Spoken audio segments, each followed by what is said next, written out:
जय हिंद, जय भारत। दोस्तों, क्रांतिवीर रामप्रसाद बिस्मिल की फांसी की तारीख तय हो चुकी थी। 19 दिसंबर 1927 को सुबह 6:30 बजे उन्हें गोरखपुर जेल में फांसी दी जानी थी।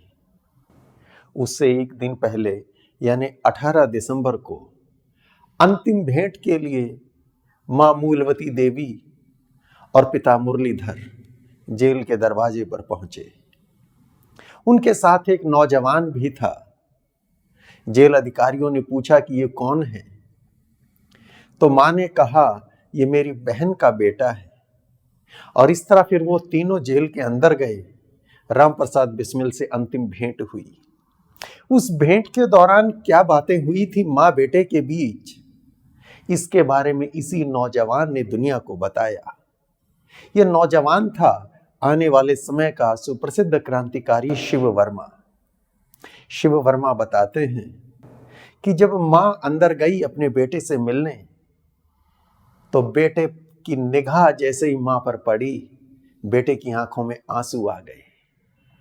जब मां ने देखा रामप्रसाद की आंखों में आंसू, वो गुस्सा हुई और डांटते हुए अपने बेटे से कहा, मैं तो सोचती थी मेरा बेटा बड़ा बहादुर है, उससे अंग्रेज सरकार तक कांपते हैं, मुझे नहीं पता था वो इतना डरपोक है। यूं अगर तुम्हें रोते रोते ही मरना था तो फिर तुम्हें इस राह पर नहीं आना चाहिए था। मां ने ऐसे डांटा तो बेटे ने कहा, मां मुझे मृत्यु का भय नहीं है, तेरा मेरा रिश्ता ही कुछ ऐसा है। जब तू सामने आई आंखों में आंसू आ गए, वरना मृत्यु का भय किसे, मैं तो खुशी खुशी फांसी चढ़ने वाला हूं।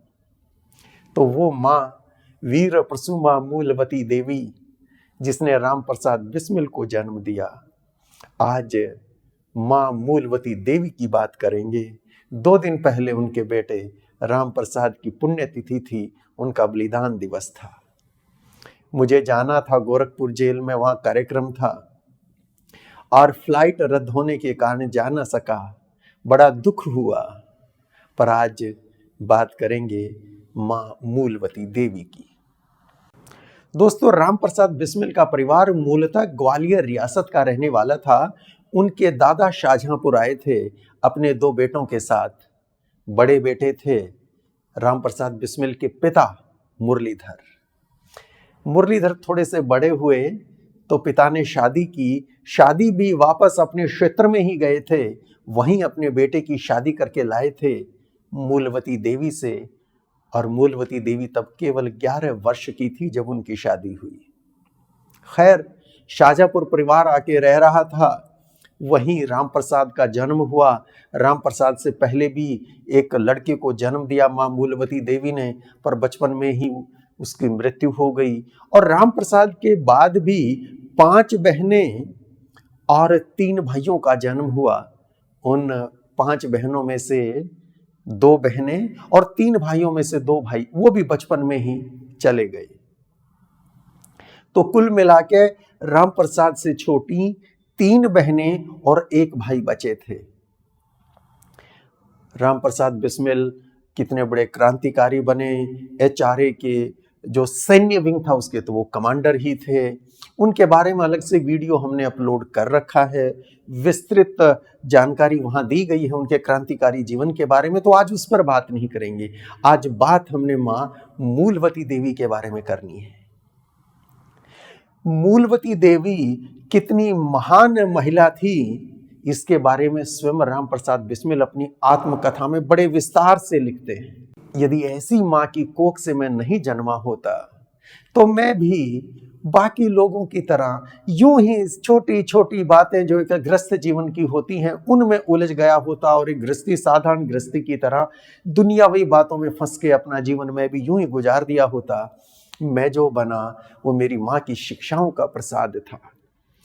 और ये भी कहते हैं कि हे जन्मदात्री मां, इस जीवन में तो तेरा कर्ज उतारने का प्रयास करूं इसका भी अवसर नहीं मिला। अनेकों जन्म लेने पड़ेंगे और अनेकों जन्म लेकर भी तेरा कर्ज नहीं उतार पाऊंगा, तेरे ऋण से उऋण नहीं हो पाऊंगा। बड़े भावनात्मक अंदाज में उन्होंने अपनी आत्मकथा में माँ के बारे में लिखा है। 3 लोगों के बारे में विशेष रूप से अपनी आत्मकथा में वो लिखते हैं। एक जन्मदात्री माँ मूलवती देवी, दूसरे जब राम प्रसाद आर्य समाज के साथ जुड़ गए तो स्वामी सोमदेव सरस्वती, उनके बारे में भी बड़ी विस्तार से वो लिखते हैं कि किस तरह उनके चरित्र का निर्माण हुआ और किस तरह से उस दिशा में, राष्ट्र सेवा की दिशा में आगे बढ़े। स्वामी सोमदेव सरस्वती का बड़ा योगदान उसमें था। और तीसरा जिक्र वो अपनी आत्मकथा में जिस व्यक्ति का करते हैं यूं ही बड़े चाव से, वो थे उनके सखा, उनके साथी क्रांतिकारी शहीद अशफाक उल्लाह। तो मां मूलवती देवी की एक घटना तो बचपन की वो बताते हैं। कहते हैं बचपन में मुझे कई तरह की दोष आ गए थे, वो नशा करने लगे थे। लिखते हैं कि 50-50, 60-60 सिगरेट एक दिन में पी जाता था, भांग भी पी लेता था, पिता की संदूकची में चोरी करता था, पैसे निकालता था और उनसे उपन्यास खरीदता था, वो पढ़ता था। कहते हैं कि एक दिन यूं ही भांग के नशे में पिताजी की संदूकची को जब छेड़ रहा था, खोल रहा था, आवाज हो गई, माँ को पता चल गया, मेरी चोरी पकड़ी गई। ईश्वर ने मुझे बचा लिया, अगर नहीं उस दिन पकड़ा जाता तो कहते हैं कि मैं पता नहीं उस पाप के गर्त में कितना गिर जाता और कुछ साल यूं ही निकल गए होते तो ना दीन का बचता ना दुनिया का। तो माँ ने उस दिन पकड़ा और बेटे को जो शिक्षा माँ ने दी होगी, जिस तरह से माँ ने समझाया होगा या जिस तरह से फटकारा होगा या जिस तरह से दुलार या फटकार पिटाई जो भी हुई होगी, वो चोरियां छूट गई। तो इस डांट का ऐसा असर हुआ था कि उसके बाद चोरी छूट गई, क्रांति की राह पर निकले और इतनी आगे चले गए, क्रांति के सिपाही नहीं, क्रांति के नेता हो गए राम प्रसाद बिस्मिल। बहुत बड़ा नाम हुआ। भगत सिंह ने उनके ऊपर एक आर्टिकल लिखा है और उस आर्टिकल में भगत सिंह भी चर्चा करते हैं भेंट की कैसी हुई, वो अंतिम भेंट माँ के साथ। वो कहते हैं कि जब राम प्रसाद की आंखों में आंसू देखे और माँ डांटने लगी तो राम प्रसाद ने कहा, माँ तेरा और मेरा रिश्ता ही कुछ ऐसा है, ये आग और मोम का रिश्ता है, आग पास होगी मोम पिघल ही जाएगा। तुमको देखा माँ आंसू आ गए, वरना मृत्यु का किसको भय है। शिव वर्मा भी अपने आर्टिकल में लिखते हैं, चूंकि अंतिम भेंट में वो साथ थे तो वो तो साक्षी हैं। वो बताते हैं कि पिता घर से जब चले हैं तो वो माँ को साथ नहीं लेके गए। पिता को ये भय था कि कहीं बेटे को सामने देखने पे माँ की आंखों में आंसू ना आ जाए। माँ ने यदि ऐसी कोई कमजोरी दिखाई पुत्र मोह की, उस कमजोरी को देख के कहीं राम प्रसाद कमजोर पड़ गया तो आखिरी घड़ियां राम प्रसाद के लिए मुश्किल बन जाएंगी। तो वो नहीं लेके गए माँ को। पर जब जेल के दरवाजे पे पहुंचे तो माँ तो पहले खड़ी थी वहां, ऐसी बहादुर माँ थी। तो राम प्रसाद बिस्मिल तो चले गए, उनको फांसी हो गई। उनके जाने के बाद परिवार की कैसी हालत थी। माँ मूलवती देवी जो कभी ये कहती थी कि अगर यूं ही रो के मरना है तो फिर इस राह पर तू आया ही क्यों, वो वीर प्रसू माँ, उन्होंने अपना जीवन कैसे काटा अपने उस लाल के जाने के बाद। जब इसके बारे में सोचते हैं तो हृदय कांप जाता है। दोस्तों, 2 हमें यहां रिसोर्स मिलते हैं उस जानकारी के बारे में। एक तो शिव वर्मा और दूसरे राम प्रसाद की छोटी बहन शास्त्री देवी। शिव वर्मा अपनी डायरी में लिखते हैं 23 फरवरी 1946 को वो मां से मिल के आए हैं शाहजहांपुर। और क्या बताते हैं, देखें, शिव वर्मा को लाइफ ट्रांसपोर्टेशन हुआ था लाहौर कॉन्स्पिरेसी केस में, जिसमें भगत सिंह को फांसी हुई। काला पानी और कौन कौन सी जेलें काटने के बाद खैर देर सवेर जब उनकी रिहाई हुई और उसके बाद 1946 में शाहजहांपुर गए राम प्रसाद बिस्मिल की मां से मिलने। तो उस मुलाकात का बड़े ही भावपूर्ण ढंग से उन्होंने अपनी डायरी में विवरण लिखा है। वो कहते हैं, मैं माँ के पास गया, वो छोटा सा घर, उस छोटे से घर का वो छोटा सा कमरा, उसमें माँ बैठी थी। मैं गया, मैंने जाके उनके पैर छुए। जब पैर छुए तो पहचान तो ना सकी, उनकी आंखों की रोशनी लगभग जा चुकी थी, पर सिर पर हाथ रख के आशीर्वाद देते हुए पूछने लगी, बेटा कौन हो, क्या नाम है तुम्हारा? तो मैंने कहा, माँ पहचाना नहीं। तो माँ नहीं पहचान पाई। तो कहते हैं फिर मैंने कहा, माँ याद करो, राम प्रसाद से जब अंतिम बार मिलने तुम गई थी तो कोई तुम्हारे साथ गया था। कहते जब मैंने ऐसा कहा, माँ की आंखों से आंसू बहने लगे। उन आंखों में रोशनी भले ही ना हो, पर आंसुओं की कमी नहीं थी। आंसू बहने लगे और माँ ने कहा, अरे बेटा तू कहाँ चला गया था? उसके बाद फिर अचानक तेरा भी आना बंद हो गया, और जब तेरा आना बंद हो गया तो धीरे धीरे मेरे मन में ये ख्याल आने लगे कि तू भी शायद उसी राह पर चला गया है जिस राह पर वो गया था। तो माँ रो रही थी। शिव वर्मा लिखते हैं कि मैंने स्थिति को संभालने के लिए कहा, माँ रमेश कहाँ है? राम प्रसाद का छोटा भाई, एक भाई तब जीवित था जब राम प्रसाद शहीद हुए। तो कहते हैं जैसे ही मैंने ये कहा, फिर तो जैसे एक बांध ही टूट गया हो आंसुओं का, और फपक फपक के मां रोने लगी। और मां ने बताया कि बेटा क्या बताऊं तुम्हें, राम प्रसाद चला गया, आमदनी का कोई रेगुलर सोर्स नहीं था, पिता भी बूढ़े हो चले थे, और उसके बाद रमेश को तपेदिक हो गया। तपेदिक हो गया यानी टीबी हो गई। आसान इलाज उस जमाने में वैसे भी नहीं था, और इनके पास तो 2 वक्त की रोटी की व्यवस्था भी नहीं थी। कहाँ बेटे का इलाज कराते? तो इलाज न मिलने के कारण राम प्रसाद का छोटा भाई रमेश भी दुनिया छोड़कर जा चुका था। और माँ कहती हैं कि उसके बाद पिता भी बड़े चिड़चिड़े हो गए। इतने सारे कष्ट, एक जमाने में घर में किसी चीज की कमी नहीं थी। स्टैंप का बिजनेस किया करते थे वहां कचहरी में, शाहजहांपुर में पिता, तो खूब बढ़िया गुजारा था। 3 बैलगाड़ियां थी जो किराए पे चलती थी। और फिर एक समय रामप्रसाद बिस्मिल के जीवन में भी आया। 1920 के आसपास उन्होंने रेशम का कारखाना, एक वकील के साथ पार्टनरशिप में रेशम का कारखाना खोला था।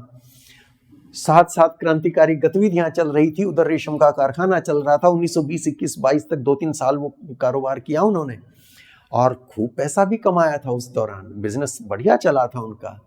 लेकिन अब स्थिति ऐसी आ चुकी थी, कुछ मुकदमे, और उस कारखाने को भी वो बलिदान हो गए।